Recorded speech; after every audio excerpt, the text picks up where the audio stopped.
JEE mains के level का question यहाँ पे सॉल्व करते हैं दोस्तों। हमारे पास एक लाइन की इक्वेशन गिवन है और एक प्लेन की इक्वेशन गिवन है। अब हमें जो कंडीशन यहाँ पर गिवन है कि ये जो लाइन है ना, ये कंप्लीटली प्लेन के ऊपर लाई करती है, तो हमें अल्फा और बीटा की यहाँ पर वैल्यू फाइंड आउट करनी है। एक बार वापस समझ लीजिए, एक प्लेन की इक्वेशन गिवन है x + 3y - alpha z + beta = 0, और जो लाइन है वो इस प्लेन के ऊपर लाई करती है। तो देखो, एक पॉइंट जो जनरल पॉइंट हम लाइन के ऊपर गिवन है वो कितना होगा, 2, 1, -2। देखो यहाँ पर x - 2, y - 1 और z + 2 लिखा है, तो ये पॉइंट इस लाइन के ऊपर लाई करेगा।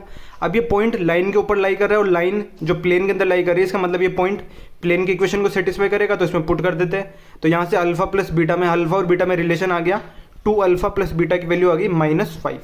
तो इसे फर्स्ट इक्वेशन नाम दे देंगे हम। अब नेक्स्ट हम क्या करेंगे, देखो जो हमारे पास लाइन है वो प्लेन के ऊपर लाई कर रही है, इसका मतलब जो होगा, जो लाइन का डायरेक्शन वेक्टर होगा और जो प्लेन का नॉर्मल वेक्टर होगा वो दोनों एक दूसरे के परपेंडिकुलर होंगे।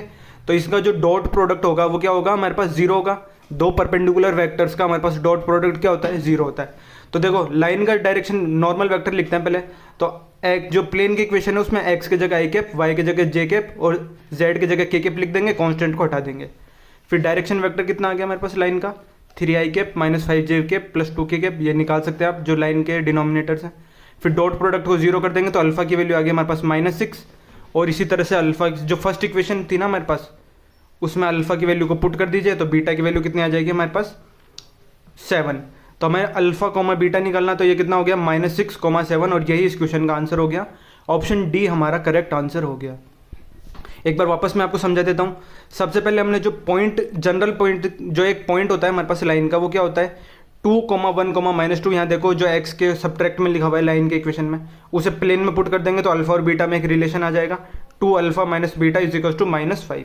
अब हम क्या करेंगे, जो लाइन है उसका जो डायरेक्शन वेक्टर है और जो प्लेन का नॉर्मल वेक्टर है, उन दोनों का डॉट प्रोडक्ट ले लेंगे। तो अल्फा की वैल्यू कितनी आ गई हमारे पास -6, उसको हम फर्स्ट इक्वेशन में पुट कर देंगे, तो बीटा की वैल्यू 7 आ जाएगी, और यही हमारा आंसर हो जाएगा।